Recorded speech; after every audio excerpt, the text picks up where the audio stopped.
Welcome to the Mommy and Me Show!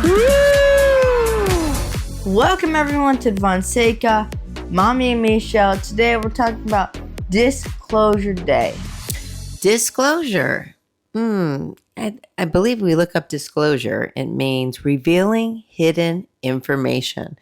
So That's what's this correct. Okay, so what's this movie about? Well, this movie's about aliens. I'm going to give you guys a little spoiler. Not full spoiler, but like some guy finds hidden information in the government's secret file where they actually find aliens do exist, but they do not want the people to know.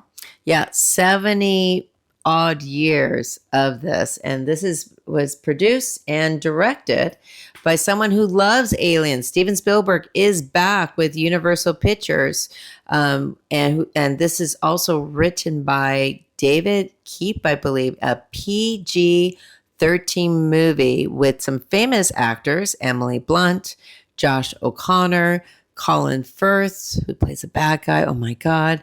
We also have Eve Hewson, who, believe it or not, I believe is also the daughter of the lead singer of U2, and Coleman Domingo, who I need to buy a book from him or audiobook because his voice is magical. So, all right. So what are your thoughts about aliens? Do you think there's alien life out there? There has to be definitely alien life out in the world, but I don't think, like in the movie, it looks like a normal alien, like the ones you see like for online and all that. But I think aliens would kind of look like us. You know what I'm saying? I do, but I don't know that for sure. I'm sure they look something. I think the reason why Steven Spielberg, if you look at his past movie, Close Encounters, at the very end. Yeah, they're all like kind of. They have the big eyes, big head, because a lot of people said they've been abducted, or or there's been photos out there, not from the government, but it has that imagery, right? It's kind of like they don't need as many of the fingers and stuff like that, right? Like we used to be all on fours, and that's called evolution and all that stuff. And maybe like Interstellar, another sci-fi movie, they're us from the future, right? But what? Yeah, that could be true. That could be true. So UFOs, also known as UAPs, I'm going to say this wrong. Now the government calls it unidentified anomalous phenomena. Says there's no credible evidence of extraterrestrial life. So do you think in our real world, is that true or false? I would say probably true. Oh, so you say the U.S. government is not lying. They're telling the truth. Yeah, probably. Okay. All right. And I'm like, I don't know, but I do believe with you, which there is a... But maybe right now, there's a slight chance. There is a slight chance. Now, this would you say this is an alien scary movie? No, not really. Okay, so you've seen Steven Spielberg with Tom Cruise, War of the Worlds, which is a classic remake, which is scary. Close Encounters of the Third Kind, E.T., very PG appropriate.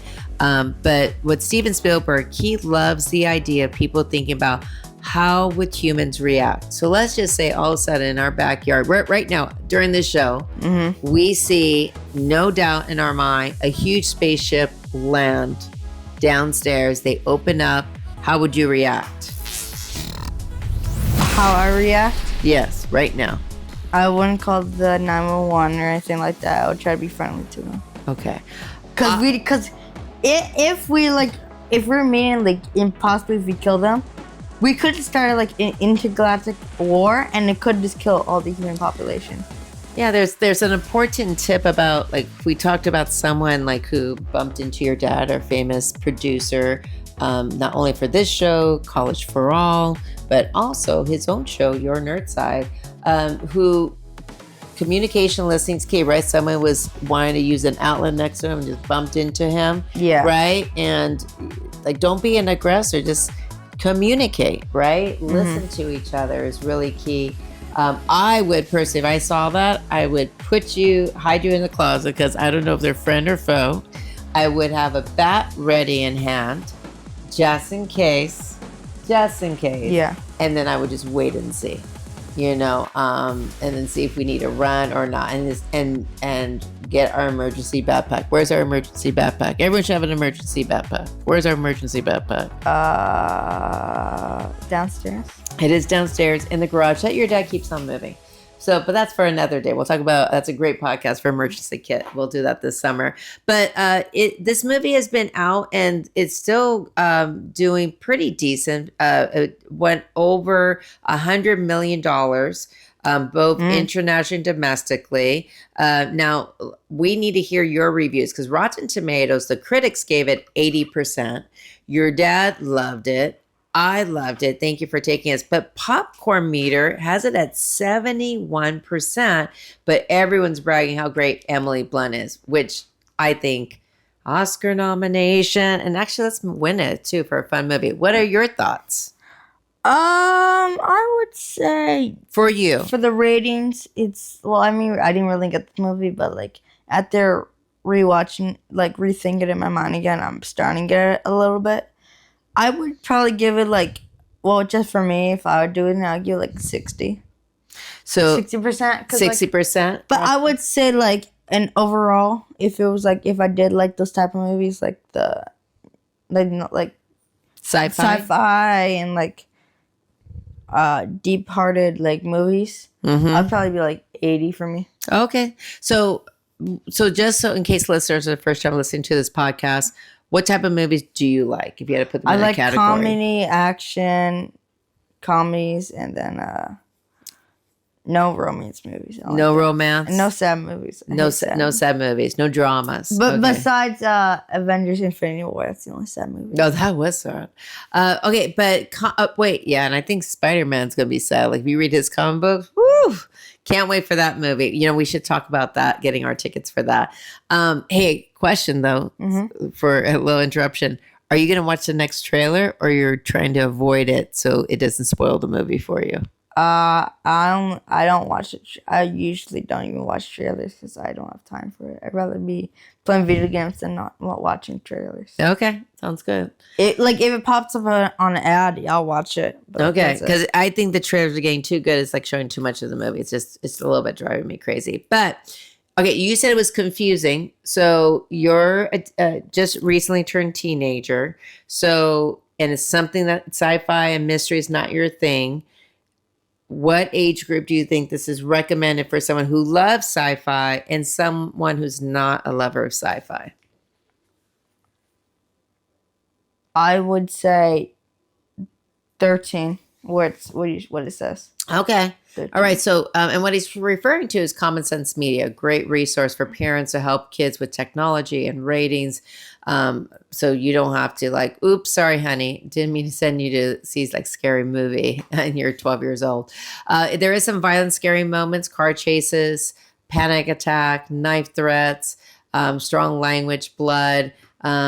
Spoiler alert, nothing new. What we see in sci-fi, alien experimentation, but the beautiful positive thing, like you were talking about when you think about, is curiosity of the unknown, compassion, right? We see someone who cares for somebody and sacrificing themselves, and courage. And the key word is empathy. Empathy. We'll talk about what empathy is too, because I think that's important for all our listeners. So let's just say, I don't think you've ever had a good buildup of movies for sci-fi. So if you love or want to build up to Disclosure Day, let's say you're a teen, you've never seen this, or kids, watch E.T. the Extraterrestrial. It's warm and family friendly. Close Encounters of the Third Kind. It's a classic of what if contact. Super 8, perfect teen adventure with alien mystery we haven't done. Now, you want to talk about Iron Giant? Because you have a statue that you're staring at right now, Iron Giant. Yeah, I would say that the Iron Giant is kind of a robot. I wouldn't say it's kind of alien. The only thing I would say about the Iron Giant is alien built, but still a robot. That's it, I would say. Yeah. Mostly.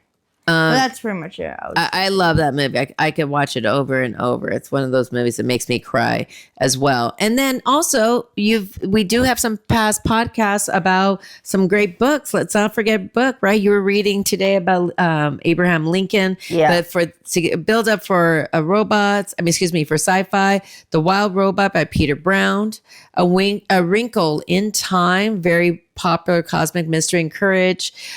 We're Not From Here from Jeff Rodkey, a funny alien planet movie, and also The True Meaning of Smekte by Adam Rex, a fun alien invasion story. So any last things that you want to say about Disclosure Day before we talk a little bit more about empathy before we say our goodbyes? No, I don't say there's that much, but I would just say it's a long movie. It's a long movie. It could be long. It could be, but it was kind of nice that you had dinner at the Alamo. So thanks, Alamo, for treating us to that movie. The Buzz Lightyear milkshake I devoured that. Was it good? Oh, I devoured that in seconds. If I did not have a Kentucky chai, I would have tried one of their drinks. They probably had like a Toy Story drink there. No, they had no drinks. It's all kids. Yeah, so check our review of Toy Story 5. Highly recommended for both of us. So can you tell our listener what empathy means? Well, empathy means understanding how another person feels and showing how they care or that they care. Exactly. So it's like, I feel sorry for someone. That's sympathy, but empathy is imagine how they feel and that you want to help them. There's a common thing often people say, like, oh, try to walk in their shoes. So some example people can do is sometimes the little things. Imagine if there's a kid that drops their lunch or someone's elderly, you help pick them up versus just staring at them or looking or ignoring them. Any examples that you could give about empathy? Empathy, I could say like instead of like punching the TV. Oh, so sorry. I can just courtesy's good. I can just like use like a squishy instead. Right. So use a fidget toy or a stress ball or stuff like that. Yeah. And then like for me today, right, like you've had a lot of pain from basketball practice. Your Achilles is kind of bugging you. It's a back muscle. It's really right behind the ankle, right? It's really bad. And I was like, oh, you have to clean up. And I'm like, okay, I'll pick up the duty today for you. Anywho. I was just saying empathy. Well, I mean also empathy too. It's like I would say like the example you gave, like if you just saw someone getting picked up and off the ground, it actually really helps them a lot. And plus, if you're also thinking of empathy, a lot of, in my opinion, a lot of kids like think of this. They think of like I would still say like not empathy is like laughing at them, you know, and then ignoring them too, like just walking away. Yeah, you don't have to become their best friends, but you know, one thing, a shout out to you, Aaron Michael. You give great examples of empathy all the time. That's true. When your grandfather is having a hard day, and if you had a long day, you don't mind going over there. You'll give him a hug. When you see I'm doing a lot, you'll advocate for me and to other people to be considerate. You do the same thing for your dads, like mom, stuff. You know, your dad's had a hard day. Try not to nag so much. Mm-hmm. So for a teenager, you're also a great mediator and advocate because you have such great empathy. So thank you very much. Well, you're welcome. All right, everyone. So show some empathy, communicate, always listen, and be considerate. And be always adventurous and go out of this world. Until next time, guys. Bye-bye.